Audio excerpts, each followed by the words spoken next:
Sebelum dilanjutkan oleh Ustadz Gaza dan Ustadz Fahrudin, sedikit akan mengingatkan.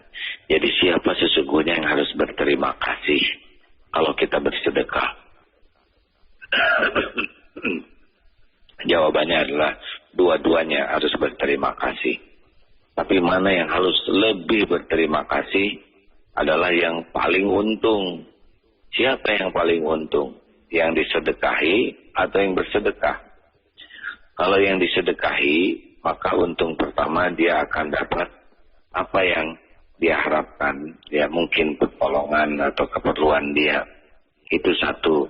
Yang kedua, untungnya harus berterima kasih kepada yang menjadi jalan, karena itu merupakan syukur.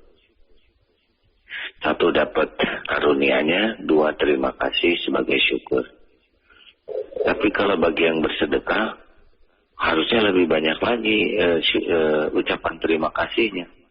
Karena dialah yang ditolak balanya. Bencana yang akan menimpa tertolak gara-gara ada yang disedekahi. Kemudian dosanya digugurkan gara-gara ada yang disedekahi. Lalu rezekinya akan melimpah ruah karena ada yang disedekahi. Lalu doanya akan diijabah. Banyak karunia-karunia lain yang justru lebih banyak pertolongan Allah kepada yang sedekah dibanding yang disedekahi. Artinya justru yang bersedekahlah yang harus banyak berterima kasih kepada yang disedekahi. Bukannya ria, merasa berjasa, karena sesungguhnya uangnya juga milik Allah dan jadi jalan, itu sudah merupakan kebaikan.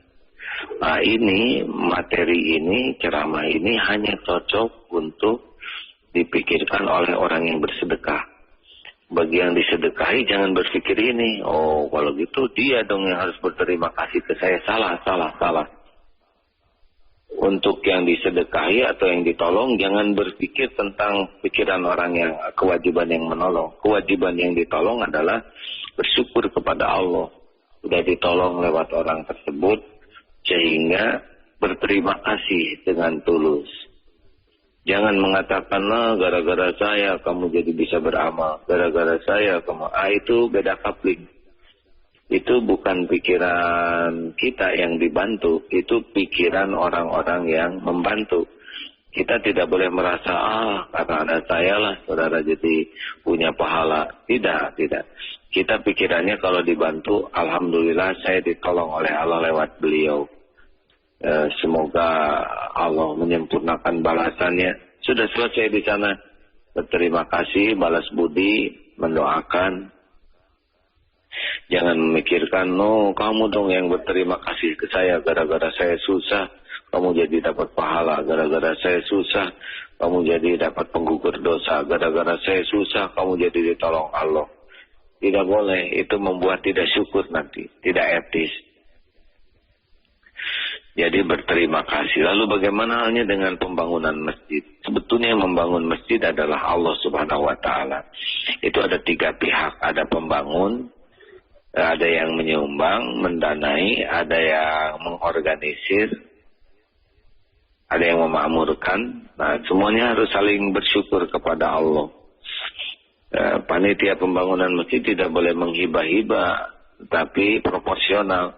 Karena panitia pembangunan masjid itu memfasilitasi orang-orang supaya bisa bersedekah, berwakaf. Nah, yang berwakaf yang berterima kasih. Ya Allah, terima kasih para panitia yang sudah menginformasikan ladang wakaf ini. Terima kasih sudah dimanage dengan baik sehingga uang saya bisa bernilai tambah, bisa punya jadi pahala melimpah.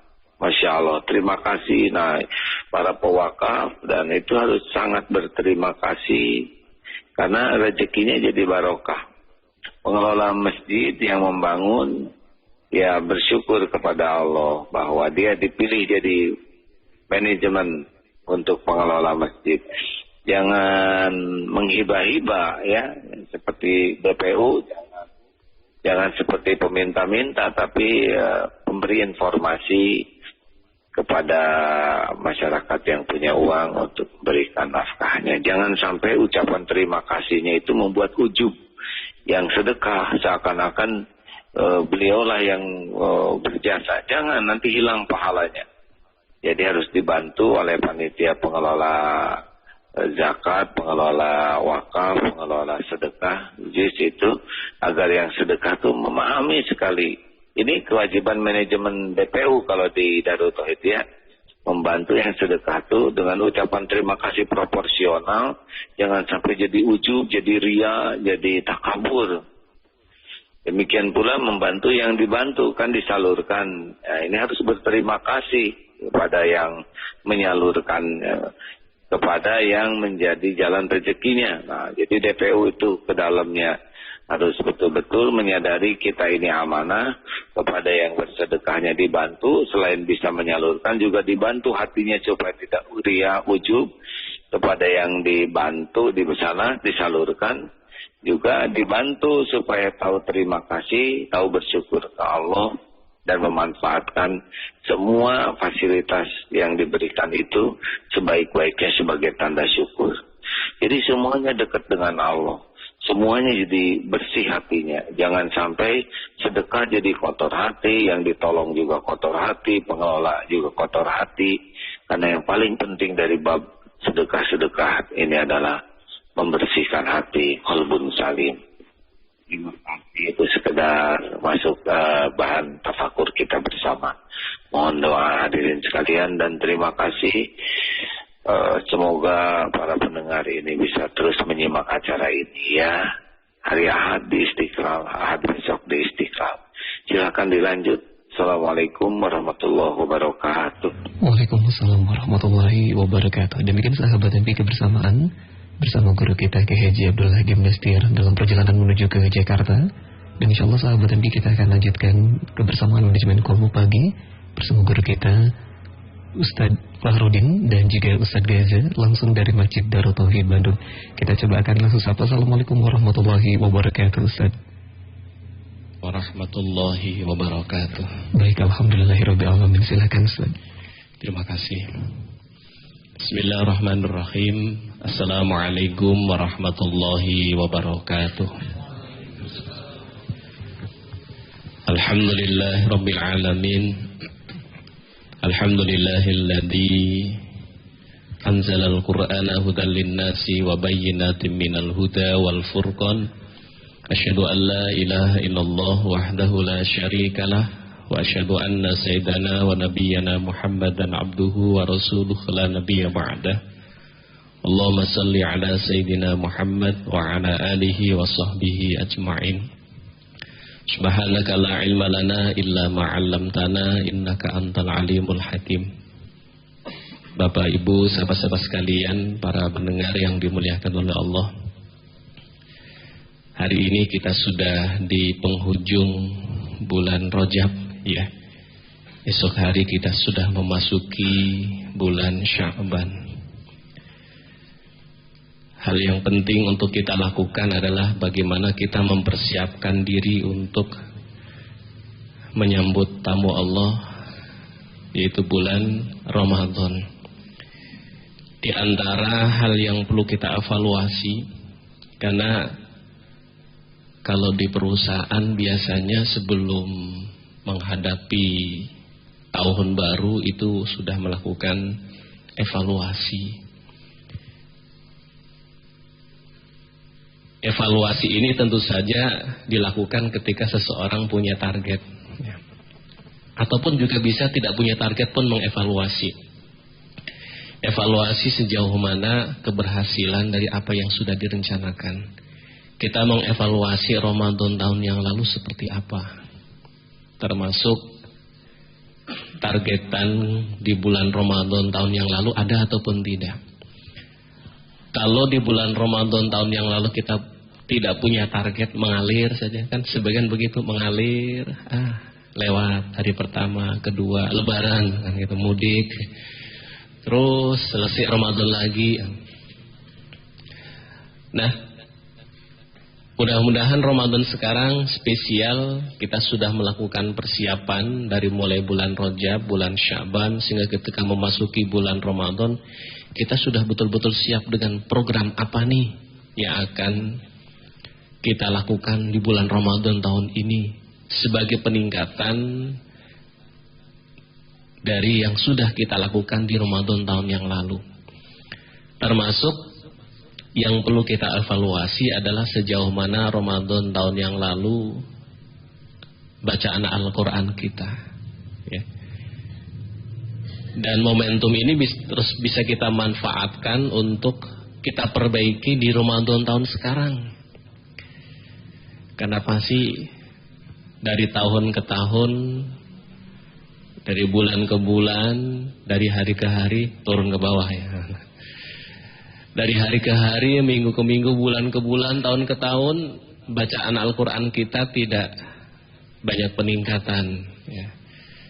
Termasuk hafalan Al-Quran kita juga belum banyak peningkatan. Bisa jadi salah satunya kita belum punya target untuk meningkatkan bacaan Al-Quran kita.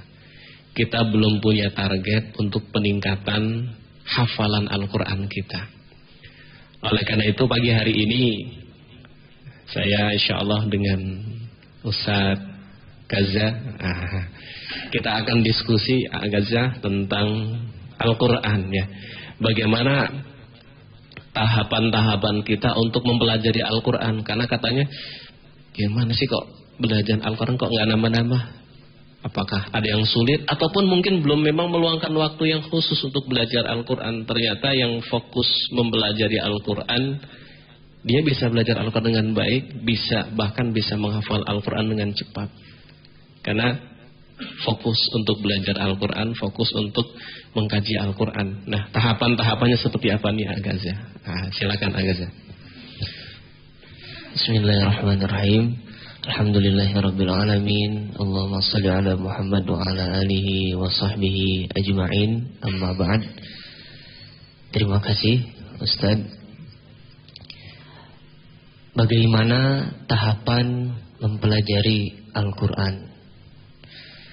Pasti yang pertama kali kita pelajari adalah bagaimana membaca Al-Quran itu sendiri, dari ilmu-ilmu tajwidnya.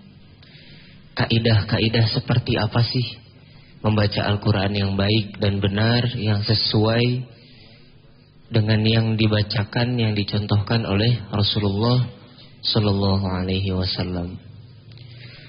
Seperti apa pelafalan makhorijul huruf, kita ikuti itu satu persatu. Kemudian vokalnya seperti apa, a, i, u, harus jelas. Kemudian ada sifatul huruf, sifat-sifat huruf, yang semuanya perlu kita pelajari di awal ketika kita mempelajari seperti apa membaca Al-Quran. Sudah nih mempelajari ilmu tajwid, maka setelah itu kita coba pelajari tentang adab-adab membaca Al-Quran. Sudah paham ilmu tajwid, mempelajari adab-adab membaca Al-Quran. Seperti halnya membaca Al-Quran itu akan sangat bagus dalam kondisi suci, kondisi berwudu. Itu menjadi salah satu bentuk kita menghormati Al-Quran. Kemudian dengan kondisi tenang, tidak tergesa-gesa, memperindah bacaan. Nah, memperindah bacaan pun yang standar, Kang, ya. Jangan merasa indah sendiri ternyata fals suaranya, bisa-bisa tersiksa yang sebelahnya, ya. Nah, di situ kita coba perindah. Kita coba rasakan isi dari Al-Quran. Sudah mempelajari ilmu tajwid, sudah berusaha mengamalkan seperti apa adab-adab membaca Al-Quran. Setelah bacaan menjadi lancar, barulah di situ memulai tahapan menghafal Al-Quran. Seperti itu, membaca. Ya. Jadi para pendengar, Bapak Ibu, sahabat-sahabat sekalian, Ini tahapan-tahapannya. Karena kalau sudah sampai menghafal tapi tahapan ini tidak kita tempuh, maka hasilnya tidak akan bisa maksimal. Betul aja? Iya. Jadi tahapan-tahapan ini harus kita lakukan. Ada tahapan ya gitu. Termasuk hal yang penting tadi disampaikan adalah tentang adab kita mempelajari Al-Quran. Yang dicontohkan Rasul, ini memang perbedaan pendapat ya. Apakah menyentuh Al-Quran harus dalam keadaan wudu ataupun tidak, itu para ulama berbeda pendapat. Tetapi yang kalau kemudian kita dalam keadaan berwudu, itu akan lebih afdol, lebih utama. Kemudian jangan sampai Al-Quran itu dijadikan seperti buku biasa ya. Jadi disimpan di bawah, ngagoler ya. Kadang-kadang di kaki. Kita muliakan Al-Quran adalah kalamullah. Jadi seperti seseorang yang mendapatkan surat wasiat, surat tertentu. Kita dapat surat, misalkan sertifikat saja, itu sertifikat. Nah, gitu ya.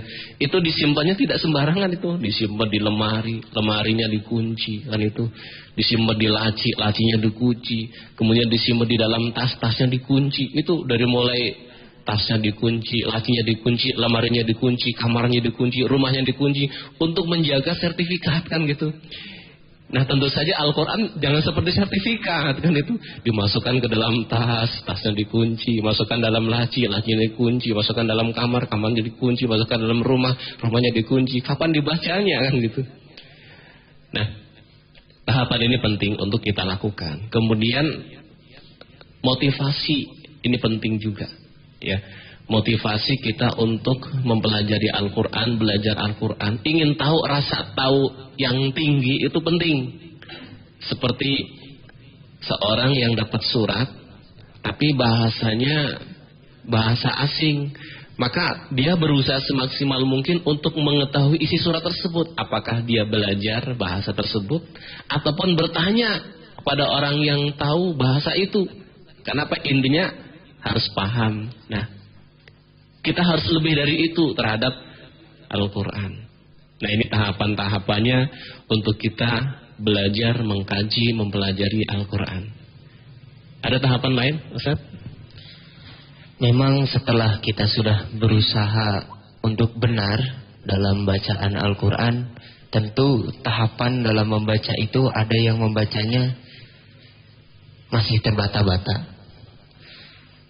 Dalam hadis Rasul dijelaskan, orang yang membaca Quran dalam keadaan terbata-bata, falahu ajrani, dia mendapatkan 2 pahala. Yang pertama pahala membaca Quran, yang kedua pahala belajar. Loh, berarti enak dong baca terbata-bata daripada baca yang lancar. Justru orang yang membaca Quran dalam keadaan lancar, dalam hadis Rasul dijelaskan, maka dia bersama para malaikat. Tapi yang lancar itu yang seperti apa? Apakah yang cuma lidahnya, bahkan na'udzubillah, seolah-olah seperti kumur-kumur? Wah, lancar bacaannya. Tentu tidak seperti itu. Tapi bagaimana Al-Quran bisa dirasakan, bisa dinikmati, dan datangnya kenikmatan Al-Quran bisa dirasakan sampai ke hati, bahkan bisa menikmati setiap ayatnya, setiap bacaannya. Yaitu dengan tadi yang disampaikan Ustaz, yaitu dengan berusaha memahaminya. Loh, kita kan gak paham tafsir Quran. Seminimal mungkin yang bisa kita lakukan adalah membaca terjemahnya. Sekalipun kita belum mampu mengartikan, belum mampu menerjemahkan, membaca tafsirnya, bisa dengan salah satunya membaca terjemahnya. Ketika kita mengetahui penjelasan sedikit tentang ayat tersebut, bisa lebih menikmati. Fabi ayyi ala'i rabbikuma tukadziban, maka nikmat Tuhanmu manakah yang akan kau dustakan. Dan masih banyak ayat-ayat yang lainnya yang berisi tentang karunia-karunia Allah yang jika dibacakan tersentuhlah hati-hati kita. Dan itu bisa dirasakan karena satu, kita paham. Kita mengerti arti dari kandungan ayat tersebut. Mungkin kalau kita lagi sholat di masjid, imamnya bagus bacaannya. Bukan melihat, yang mendengar yang sebelah itu terseduh-seduh. Bisa menangis. Tapi sebelahnya ngahulang. Kunaon. Nah itu kan bingung kan. Orang lain bisa menikmati bacaan Al-Quran karena paham, karena mengerti apa yang dibacakan. Tapi kita malah ngahulang, malah bingung. Nah, jangan sampai seperti itu. Dan kenikmatan itu, sekali lagi, bisa merasakan nikmatnya Al-Quran karena adanya kepahaman dan adanya pengertian, mengerti tentang isi dari ayat Quran tersebut. Begitu. Ya, satu, ketika kita membaca Al-Quran, bacaan kita tadi standar bisa dinikmati bukan untuk diri sendiri. Kan kadang-kadang orang memaksakan dinikmati diri sendiri, tapi orang lain tidak menikmati, ya. Jadi menikmati jadi dengan tidur kan. Di Masjidil Haram tidak semua jamaah yang sholat di Masjidil Haram mereka faham tentang bahasa Al-Quran. Tapi pada menangis ketika imam bacaannya menyentuh, padahal tidak faham. Berarti kekuatan bacaan itu menjadi hal yang sangat penting bagi seorang imam. Makanya dalam hadisnya untuk dipilih menjadi imam, tahap pertama adalah orang yang paling baik bacaannya. Itu kenapa? Apalagi bacaan yang dijaharkan. Kalau imamnya batuk-batuk terus, makmum yang tadinya tidak akan batuk, ingat batuk kan begitu. Yang tadinya tidak ingin makmumnya kayaknya kan berjamaah kan gitu. Kenapa imam? Ini berpengaruh.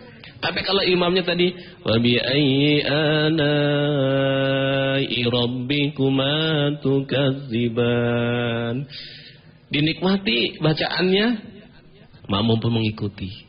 Yang kedua, kata Imam Ghazali, tafahum bil makna, ternyata benar, pahami setiap apa yang diucapkan. Makanya dalam konteks hadisnya, imam dipilih untuk diikuti apabila imam telah takbir, maka takbirlah kamu dan jangan kamu takbir sebelum imam selesai takbir. Idza kabbaro fakabbiru wa la tukabbiru hatta yukabbiru.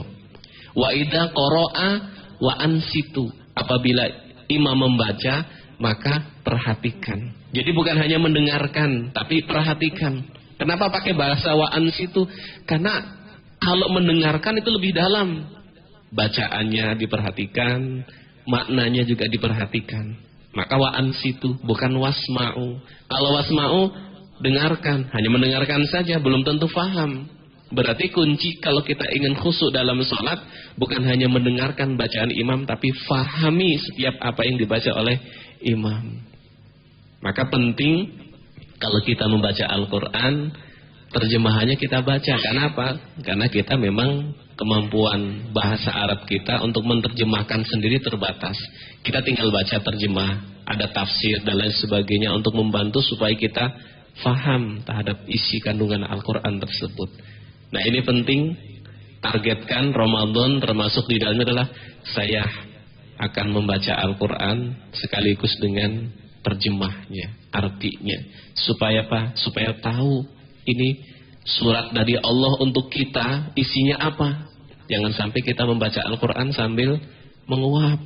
Kenapa? Karena tidak paham. Kalau kita membaca Al-Quran dan kita paham isi kandungan Al-Quran yang kita baca, maka insya Allah kita tidak akan menguap. Apalagi berbicara ayat-ayat tertentu, ya kan semua ayat Al-Quran kan luar biasa isinya.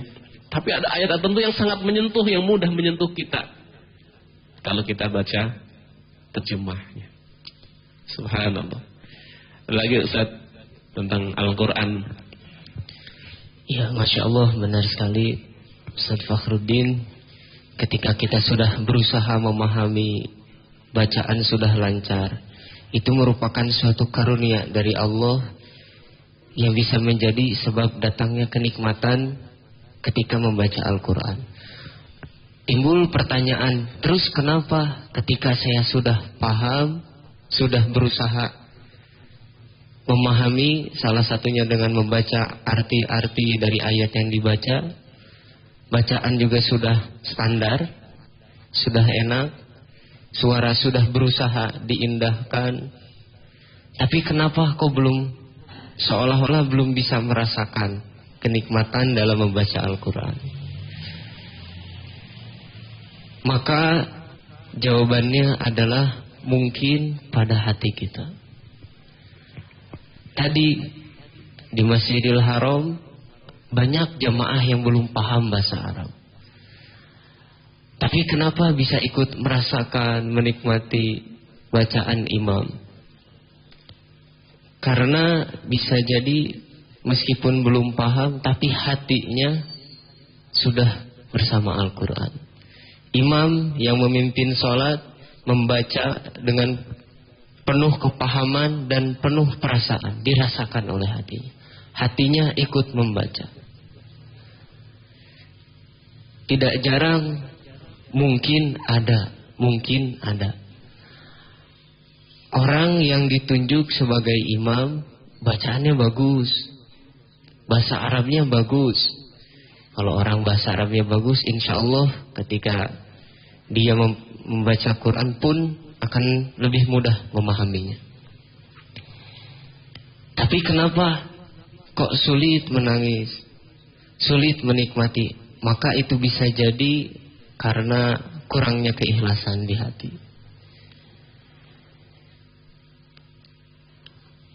Begitu pula ketika membaca Al-Quran sendiri di masjid misalkan. Wah, kelihatannya bagus. Di saf pertama buka Quran yang disediakan di masjid, ada artinya dibaca dulu, baru membaca ayat Qurannya, atau membaca ayat yang bahasa Arabnya dulu, kemudian artinya.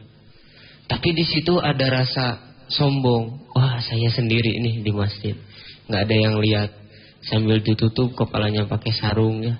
Ngapain gitu, nyumput maksudnya. Nah, di situ bisa timbul sulit untuk menikmati Al-Quran karena adanya rasa lebih dari orang lain, adanya rasa ujub. Wah, saya hebat, padahal yang memberi karunia bisa baca Al-Quran pun kan Allah. Orang ujub sulit menikmati bacaan Al-Quran, tapi orang yang syukur, alhamdulillah saya masih diberi kesempatan oleh Allah untuk membaca Al-Quran. Bisa diberi kesempatan oleh Allah untuk berusaha memahami Al-Quran. Ketika timbul rasa syukur, insya Allah akan mempermudah datangnya karunia Allah berupa rasa kenikmatan dalam membaca Al-Quran. Tetapi sebaliknya tadi, kalau orang malah sombong, ada riya, kemudian ujub, sum'ah, ingin didengar orang lain, ingin dilihat orang lain, justru timbul kesulitan dalam menikmati bacaan tadi. Begitu. Ya. Dan ini inti, ya. Jadi yang disampaikan yang ketiga tadi adalah intinya. Hatinya harus ikhlas, ya. Ketika kita membaca Al-Quran tapi hatinya tidak ikhlas, tidak akan bisa. Karena Al-Quran suci. Kalau hatinya kotor, sesuatu yang suci tidak bisa digabungkan yang kotor. Makanya luruskan niat kita pada saat kita membaca Al-Quran bahwa ini adalah kalamullah yang suci.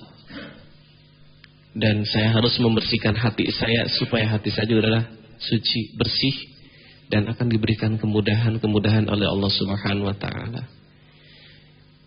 Teringat dengan pesan yang disampaikan oleh Dr. Ahsin waktu itu adalah pada saat beliau membuka karantina, beliau menyampaikan kepada peserta karantina pada saat akan menghafal Al-Quran, maka ternyata yang diingatkan oleh beliau pertama adalah bersihkan hati kita.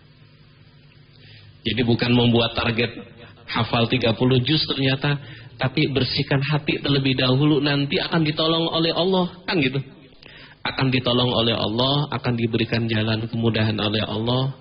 Tidak ada sulit kalau Allah menolong kita.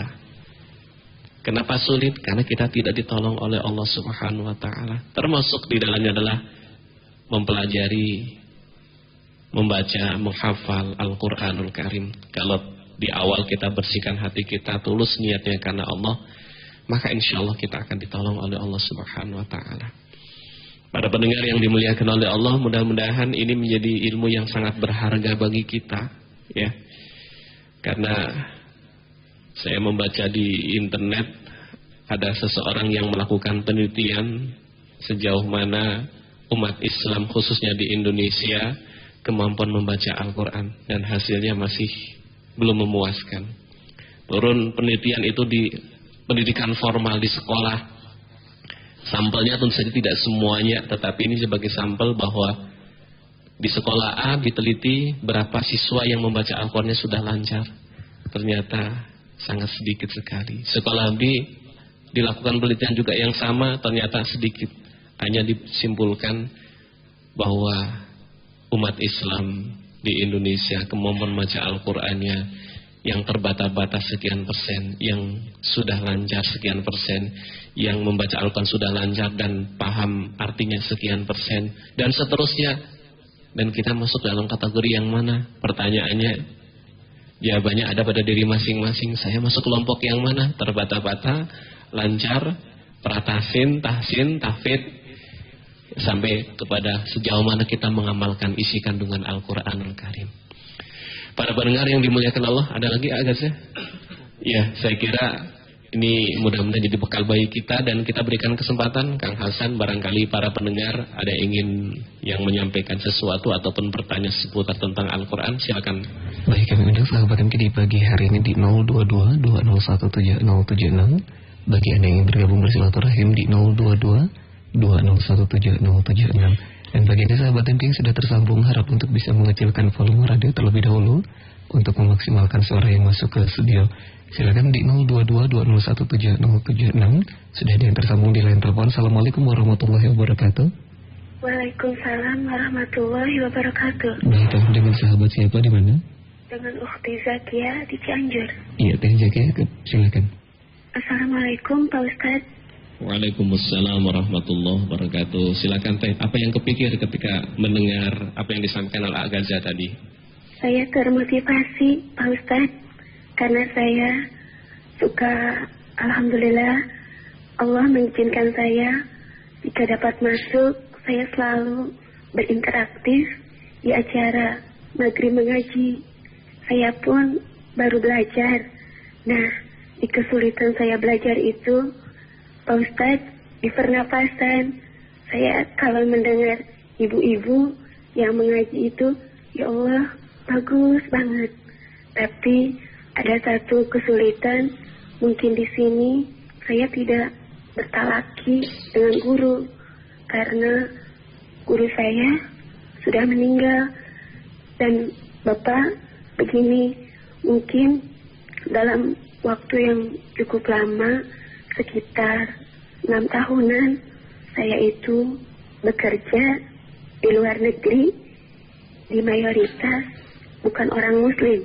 Jadi selama itu saya selalu ngaji sendiri, tapi lewat radio-radio saya selalu berinteraktif.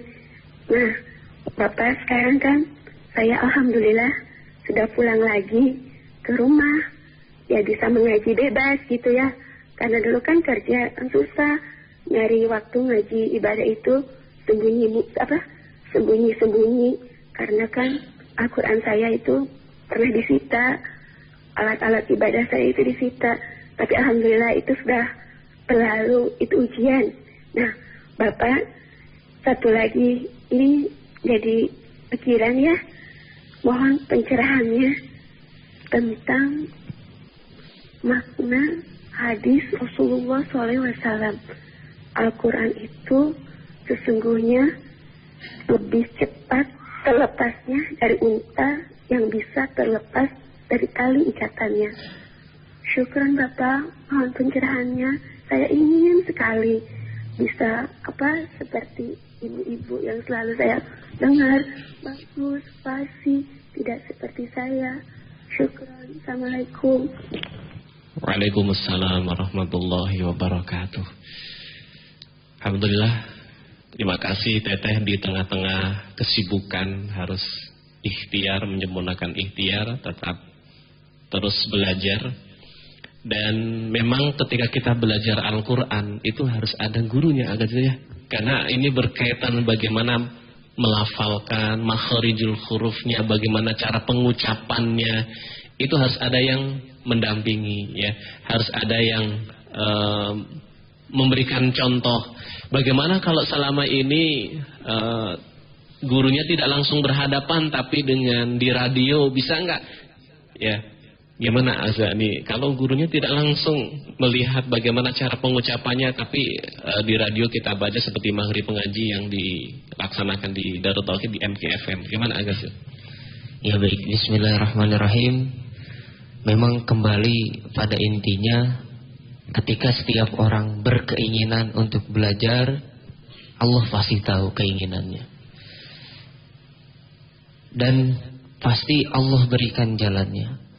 Semakin orang sungguh-sungguh bertekad, ya Allah, saya ingin bisa lancar mengaji, saya ingin bisa menikmati ayat-ayat-Mu.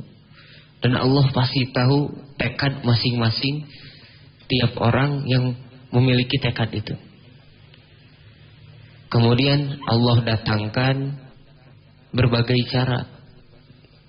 Seperti saat ini ada, kalau zaman dulu, zaman para ulama salaf, tentu belum ada radio ya, TV belum ada. Ya tentu belajar Al-Quran dengan langsung bertalaki, langsung berhadapan dengan gurunya, membenarkan bacaan. Dan saat ini dengan ada jalan berupa radio, berupa televisi dan sebagainya, mungkin tidak langsung, tapi itu pun bagian dari jalan yang Allah berikan. Bagi siapapun yang ingin belajar Al-Quran, ya Allah permudah seperti itu.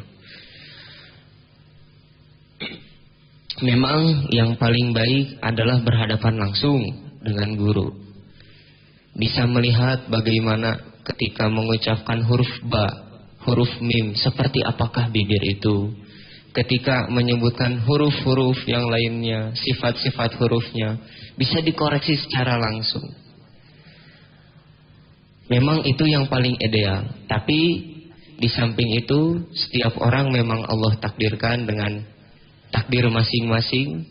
Ketika Allah beri kemudahan berupa lewat radio, maka kita sambut karunia Allah, kita sambut kesempatan yang Allah berikan, yang siapa tahu sudah nih lewat radio, sudah nih lewat TV. Allah datangkan guru yang lebih lagi ketika kesungguhan kita lebih dalam belajar Al-Quran.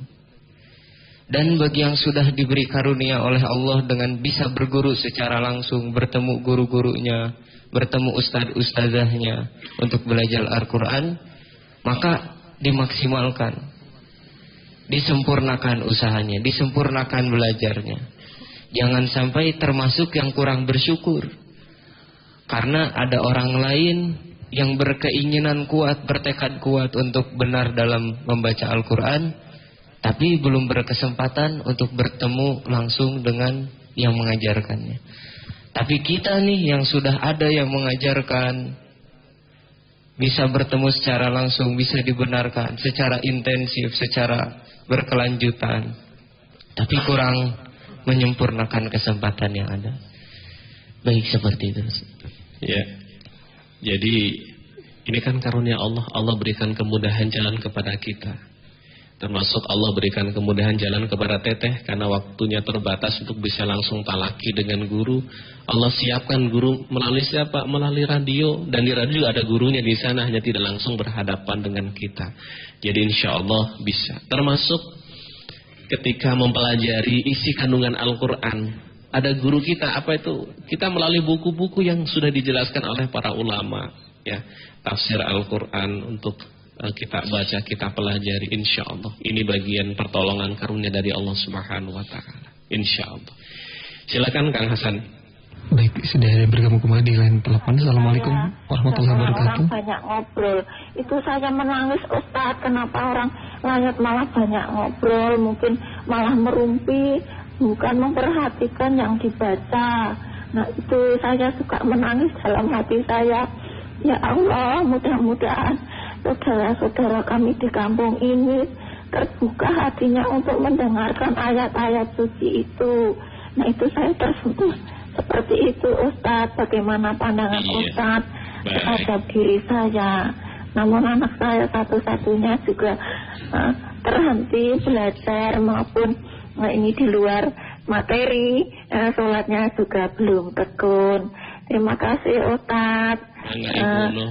Itulah keluhan saya dan bagaimana pandangan Ustadz supaya saya bisa bertahan, dan saya sangat bersyukur pada Allah di masa tua saya mendapatkan rahmat, hidayah dan iman Islam saya. Assalamualaikum warahmatullahi wabarakatuh. Waalaikumsalam warahmatullahi wabarakatuh. Dalam Al-Quran Allah menyampaikan, wa idza quri'al Qur'anu fastami'u lahu wa ansitu la'allakum turhamun. Jadi ketika ada Al-Quran dibaca, kita diperintahkan untuk mendengarkan, ya, diperintahkan untuk mendengarkan supaya Pak mendapatkan rahmat dari Allah Subhanahu wa taala. Orang yang mendengarkan bacaan Al-Quran Allah berikan pahala seperti orang yang membacanya. Nah, kenapa sih ketika ada orang membaca Al-Quran kok masih ada yang ribut, ngobrol, ngerumpi dan lain sebagainya? Karena Pak, karena belum tahu. Kewajiban kita apa? Ngasih tahu, bukan ngasih tahu, ya. Memberitahu, memberikan informasi tentang hal ini. Bisa jadi karena informasinya belum sampai, belum tahu. Kewajiban kita Ibu memberitahu kepada yang pada ngobrol pada saat Al-Quran dibaca. Ini ladang amal bagi kita sekalian. Jadi ketika ada Al-Quran kok dibaca, kemudian mereka diskusi, ngobrol, maka kita ingatkan, ya, bahwa inilah kita sedang membaca kalamullah. Gitu. Ada tambahan dari Agaza? Ya, luar biasa Ibu, itu juga merupakan suatu ujian. Pertama memang kita suatu karunia dari Allah ketika kita merasa tersentuh, merasa sedih terhadap Al-Quran yang sedang dibacakan, tapi lihat orang lain masih sibuk ngobrol. Pertama kita bersyukur Bu, karena sudah diberi karunia oleh Allah perasaan yang lebih terhadap Al-Quran. Kedua, bagaimana yang kita lakukan terhadap orang lain yang masih seperti itu? Kita husnuzon. Oh, mungkin yang diobrolkannya merupakan suatu hal yang sangat penting, sehingga jika tidak diobrolkan dunia akan berguncang. Ya, itu terlalu dramatis ya. Nah, husnuzon. Mungkin ini perkara yang penting. Mungkin itu keluarganya lagi ada masalah yang harus diobrolkan. Tapi ternyata obrolannya emang gak penting. Ya sudah, didoakan. Didoakan dan juga mendoakan untuk diri sendiri. Ya Allah, semoga mereka bisa ikut menikmati Al-Quran dan saya juga ya Allah.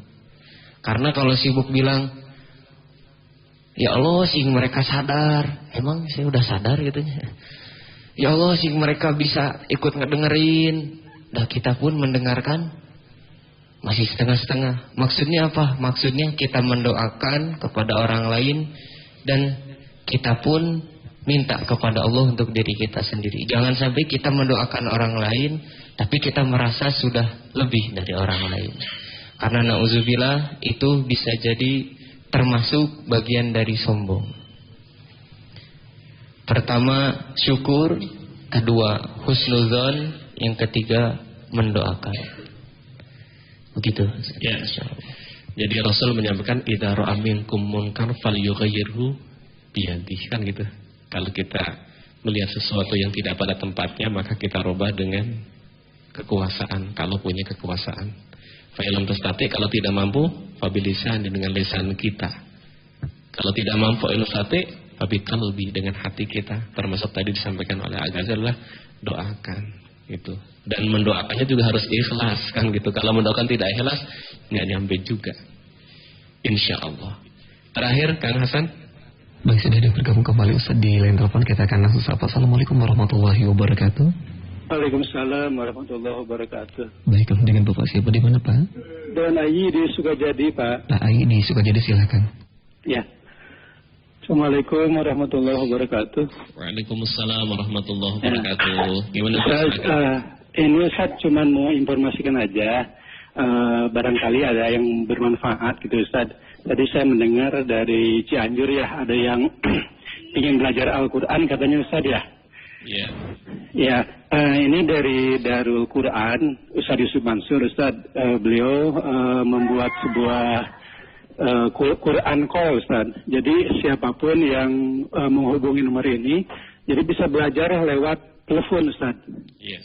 Itu boleh saya informasikan nomornya Ustaz? Boleh silakan. Ini gratis, bebas pulsa Ustaz dari Darul Quran Yusuf Mansur Ustaz. Nomornya boleh dicatat 0800 1500 311 0800 1500 311. Jadi ini Quran Call Ustaz, bebas pulsa, gratis. Siapapun dan dimanapun teman-teman berada bisa belajar Al-Quran lewat nomor telepon ini. Mungkin itu aja informasinya Ustaz. Baik, terima kasih Pak. Alhamdulillah. Baik, terima kasih. Assalamualaikum warahmatullahi wabarakatuh. Ya, sudah. Baik, nih karunia dari Allah kan begitu. Ada yang ingin mendapatkan ilmu, Allah berikan jalan melalui yang lain. Ini yang penting kita ada kemauan, Allah berikan jalan kepada kita. Dari mana saja kan itu. Ini informasi yang sangat berharga. Ya, kita bisa belajar dari mana saja. Apalagi kalau kita berbicara tentang Al-Quran, sudah Allah siapkan banyak guru untuk kita. Tinggal bagaimana kita punya kemauan, keinginan untuk belajar Al-Quran. Kang Hasan masih ada waktu? Baik, kita buka di line telepon kembali sahabat MK di 02220170776 di 022201776. Baik, sepertinya sudah di penghujung juga bersamaan juga, dan ada tambahan Ustaz untuk yang tadi pertanyaan yang pertama mengenai hadis yang Al-Quran lebih cepat dengan ketika unta yang dilepaskan Ustaz. Ya, oh ya. Agazan yang jawab nih karena sudah hafal. Gimana Agazan? Baik, bismillahirrahmanirrahim. Jadi maksud dari hadis itu adalah hafalan Al-Quran itu lebih cepat hilang daripada unta yang diikat. Ngerti maksudnya? Memang unta itu kalau diikat, bagaimana sih? Unta kalau diikat, ya diikat. Maksudnya apa? Maksudnya lebih cepat lagi hilangnya daripada, karena unta diikat ditinggalkan, ya tetap diikat ya. Jadi ya gitu ya. Kayak kumaha maksudnya. Maksudnya jadi hafalan Al-Quran itu memang lebih cepat hilangnya daripada unta yang diikat. Jadi cara mengikat hafalan Al-Quran adalah dengan terus banyak murojaah, kan begitu ya. Jadi kalau kita menghafal Al-Quran itu harus diikat seperti unta kan gitu. Kalau tidak diikat maka akan lepas, akan lari kan gitu. Dan kalau tidak, ya larinya itu lebih cepat. Jadi hilangnya hafalan kita itu lebih cepat daripada larinya unta kan gitu. Kalau tidak dijaga dengan baik, sehingga PR bagi para pendengar kita semuanya yang sudah hafal, maka kuat adalah murojaah. Dr. Asir menyampaikan menghafal 1 menit ataupun menghafal 1 bulan itu minimal di murojaah 6 bulan, 6 kali lipat di murojaah. Jadi mengikatnya betul-betul kuat supaya apa? Tidak lepas.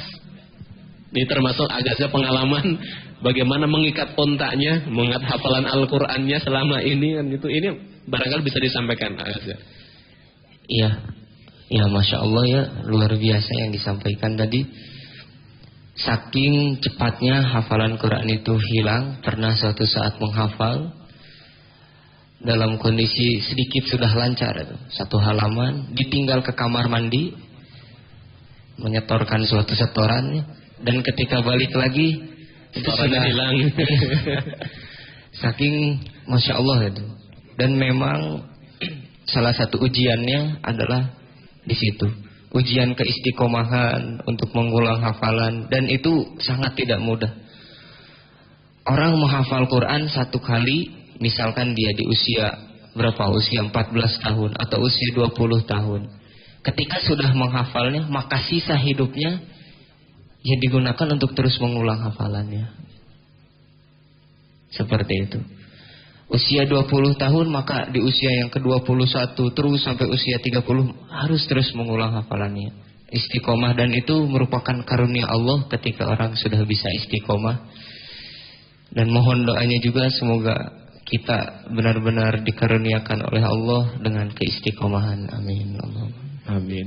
Jadi menghafal sekali, murojaahnya seumur hidup. Itulah prinsipnya. Sekali sudah menghafal, maka murojaahnya kapan? Seumur hidup. Jadi tidak hanya sebulan, bahkan sampai 6 bulan. 6 bulan itu untuk menjaganya. Tapi untuk murojaahnya, mengulang-ulangnya adalah seumur hidup. Kalau tidak, ya tadi akan lepas ontaknya.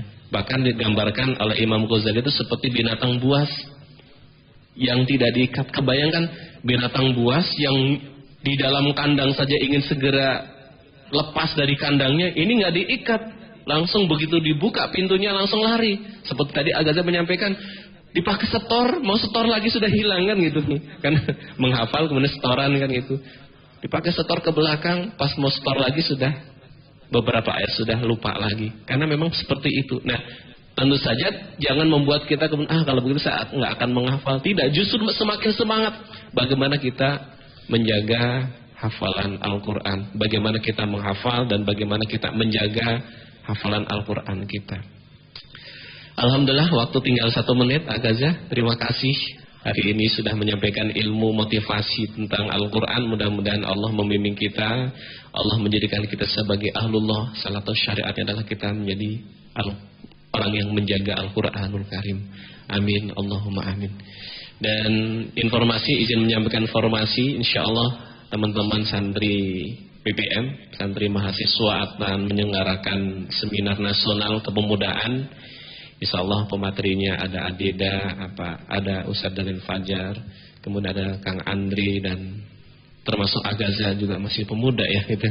Insya Allah ini tanggal 15 Mei 2016, tempat di Darut Tauhid. Silakan bagi teman-teman yang akan mengikuti kegiatan seminar ini gratis ya. Di pekan yang akan datang ya. Jadi hari Ahad insya Allah mulai pukul 7 pagi ya sampai selesai insya Allah. Baik, terima kasih Kang Hasan. Nampaknya waktu kita sudah tidak memungkinkan lagi. Terima kasih. Mudah-mudahan Allah membimbing kita, menjadikan Al-Quran sebagai panduan hidup kita, dan kita diberikan kemudahan oleh Allah Subhanahu Wa Taala untuk bisa mempelajari dan juga mengamalkan Al-Quran serta mendakwakan Al-Quranul Karim. Amin, Allahumma amin. Terima kasih. Subhanakallahumma wa bihamdika asyhadu an la ilaha illa anta astaghfiruka wa atubu ilaik. Assalamualaikum warahmatullahi wabarakatuh. Waalaikumsalam warahmatullahi wabarakatuh. Demikian sahabat MBK kebersamaan dalam manajemen Kolbu Pagi. Kita awali kebersamaan bersama guru kita Kiai Haji Abdul Hakim Lestiar. Dilanjutkan di segmen kedua kebersamaan bersama guru kita Ustadz Fahrudin dan juga Ustadz Gaza Al-Ghazali langsung dari Masjid Darut Tauhid.